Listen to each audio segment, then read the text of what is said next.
Olá, tudo bem? Nesse bloco vamos tratar da anulação e da revogação do procedimento licitatório, trazendo as diferenças, análise do impacto anulatório e questões que têm sido cobradas a esse respeito. Vem comigo então.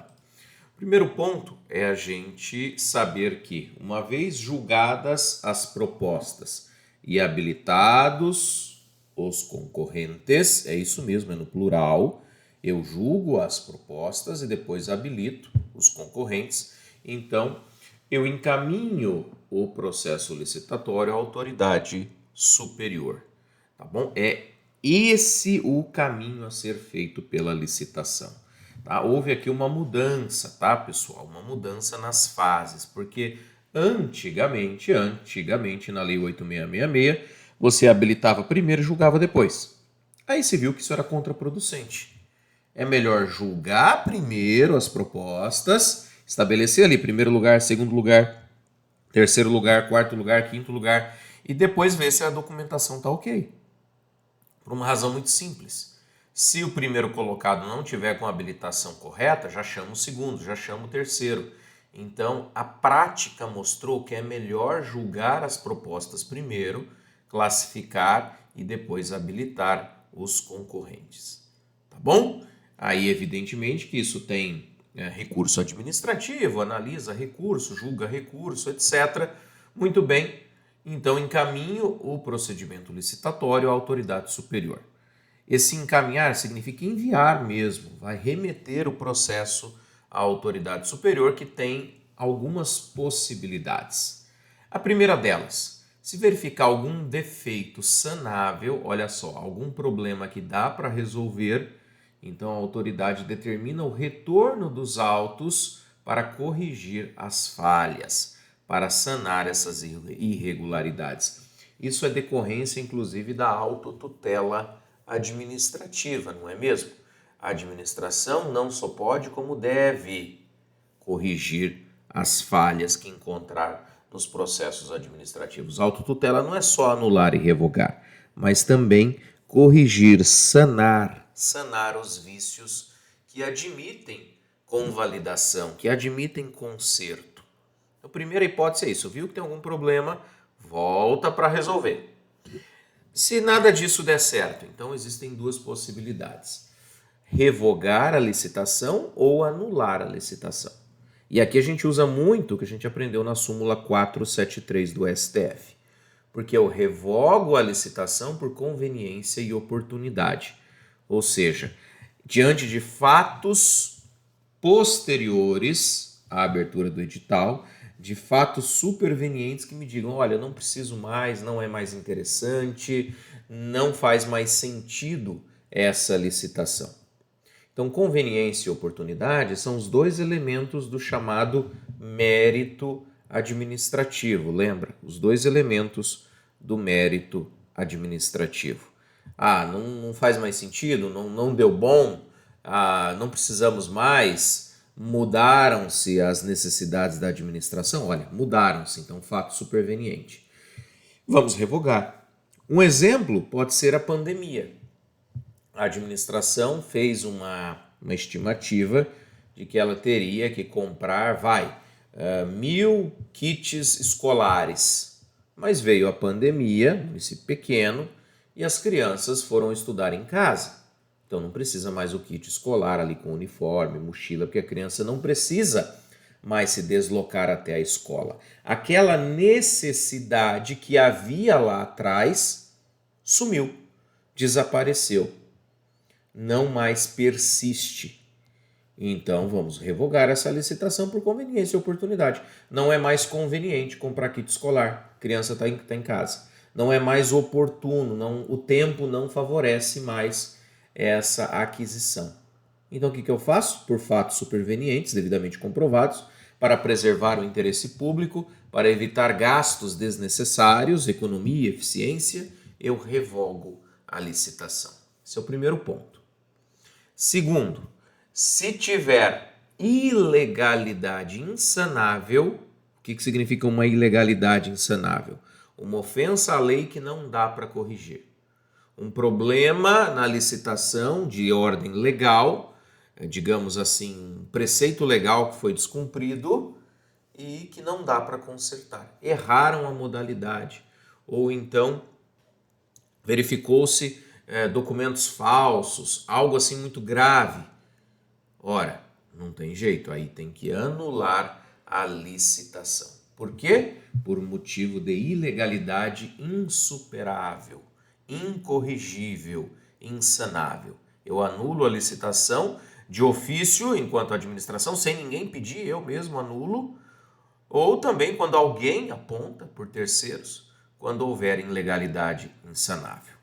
Bom, professor, então se tiver tudo certo, não tiver falhas, se tiver persistente ou presente o interesse público, eu faço o quê? Aí eu vou para o item 4.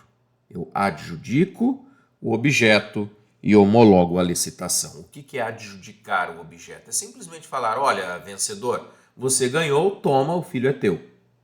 Eu passo o objeto, aquilo que foi licitado, para o vencedor. Então eu chego para o vencedor e falo, olha, você venceu, agora cuida disso para mim. E homologo, dizendo, ó, tá tudo certo, então a homologação acaba sendo um ato de ratificação. Eu digo que está tudo bem, coloco no papel, passo a licitação, o que foi licitado, nas mãos literalmente do vencedor e homologo, dizendo que está perfeita e acabada.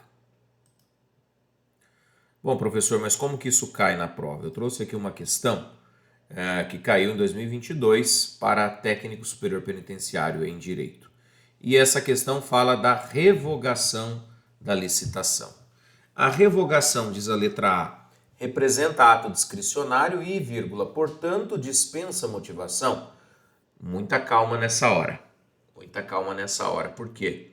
Eu comentei com vocês durante a aula que a revogação da licitação precisa ser fundamentada em fatos supervenientes, não é? Ao interesse público superveniente. Dei o exemplo dos kits escolares durante a pandemia. Então, é ato discricionário? É. Há uma margem de liberdade, porque diz respeito, à conveniência e oportunidade, ao mérito administrativo. A primeira parte, ok. O problema está na segunda parte. E, portanto, vírgula, dispensa motivação. Errado.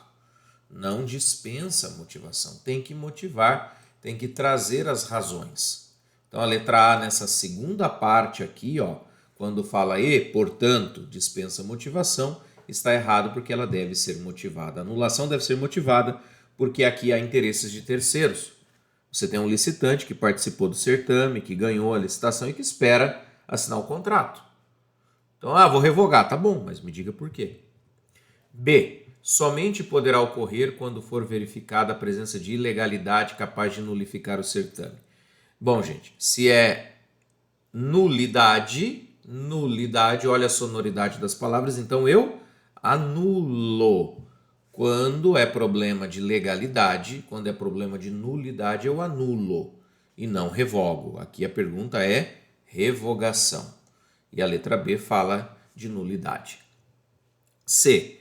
Depende da concordância da empresa que venceu a licitação, que venceu o certame? Claro que não. Eu vou revogar só se você, vencedor, concordar. Não, a lei não exige isso, a lei não diz isso.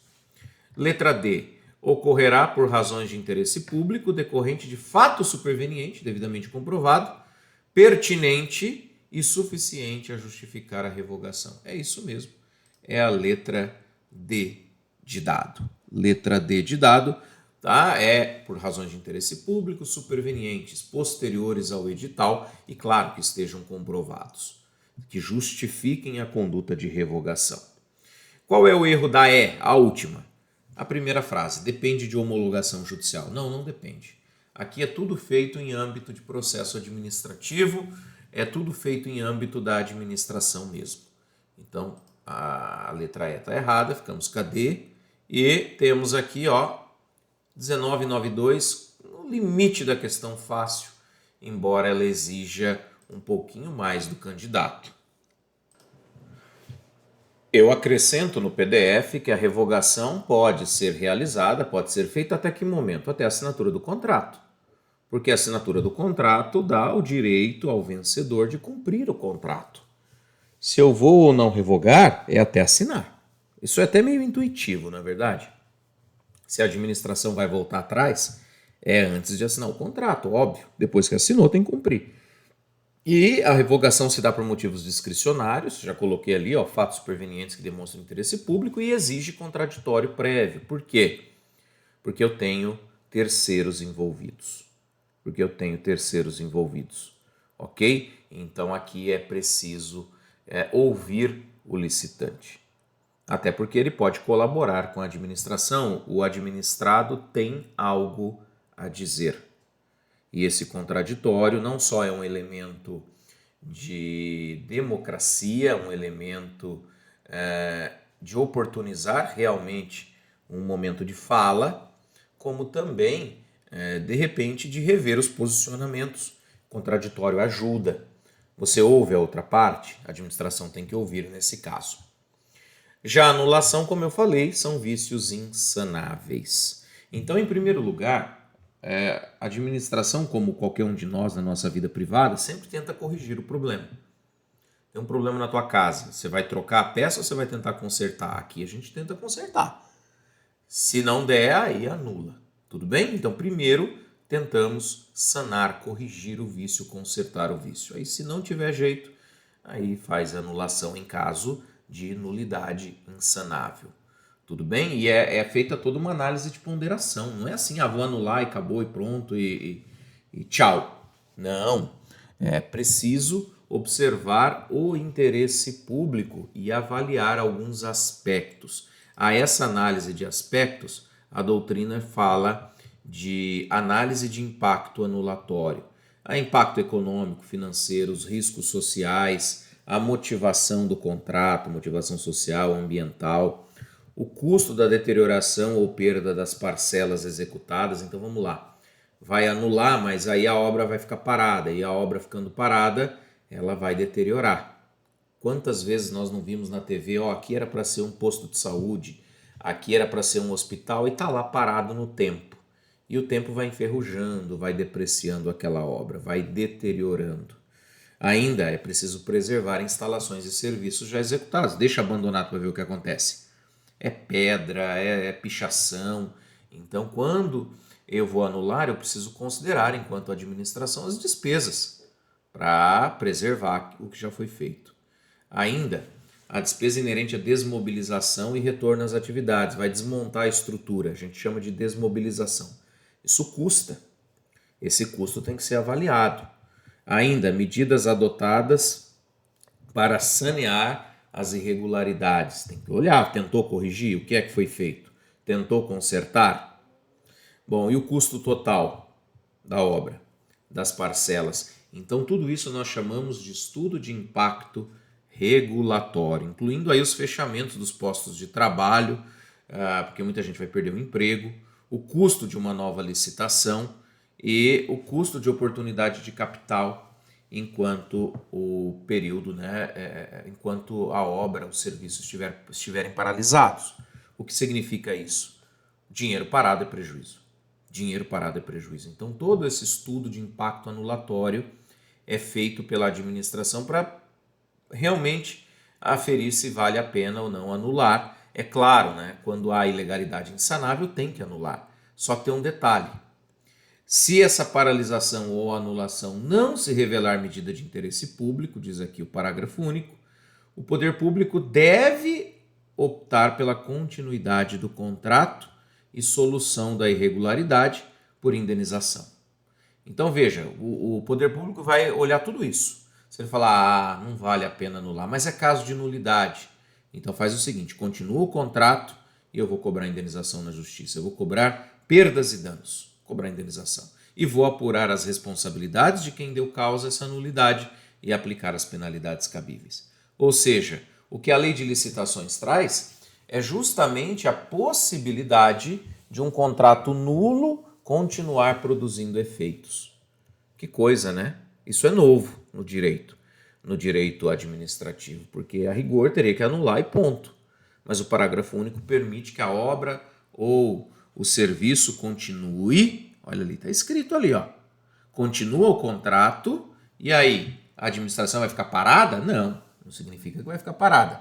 Vamos pensar que é melhor continuar, que é melhor terminar. É melhor o mal feito do que o nada feito. Então toca a obra e aí eu vou cobrar na justiça. Eu vou responsabilizar quem tiver dado causa ao problema e vou aplicar as penalidades cabíveis, até porque a administração pode aplicar penalidades aos contratados. Isso aqui é corolário do poder disciplinar. Lembra lá dos poderes administrativos? Pode aplicar multa, pode declarar a empresa inidônea para que ela não participe de outros certames durante um determinado período de tempo. Enfim, há uma série de sanções, de punições aplicáveis a quem dá causa às nulidades. Eventualmente uma improbidade administrativa, eventualmente uma ação por perdas e danos. Mas tudo isso tem que ser analisado. São 11 elementos e a doutrina chama de análise de impacto anulatório, por força do artigo 147 da Lei de Licitações. Vamos ver mais uma questãozinha aqui, ó. Encerradas as fases de julgamento e habilitação, a autoridade superior poderá anular a licitação por motivo de conveniência e oportunidade? Errado. Por quê? Conveniência e oportunidade levam à revogação. Isso mesmo, levam à revogação. Então, observe, a banca é diferente, agora é a Quadrix, que a banca troca os conceitos. Isso, digamos assim, como a gente brinca, é raro, mas acontece muito, né, prof? Pois é raro, mas acontece muito. Conveniência e oportunidade é revogação. Revogação. Então, a resposta aqui está evidentemente errada e, por motivos óbvios, não se anula por conveniência e oportunidade. Ao contrário, se anula por ilegalidade insanável, ilegalidade insuperável. Ó, 33,3% errado. É muito erro para uma questão tão tranquila, viu, pessoal? Então, cuidado, às vezes o problema não está tanto na dificuldade da questão, mas na absorção dos conceitos. E é isso, gente. Com isso, nós concluímos esse bloco. O PDF continua explicando um pouco mais sobre o estudo de impacto anulatório, sobre a importância do planejamento na administração.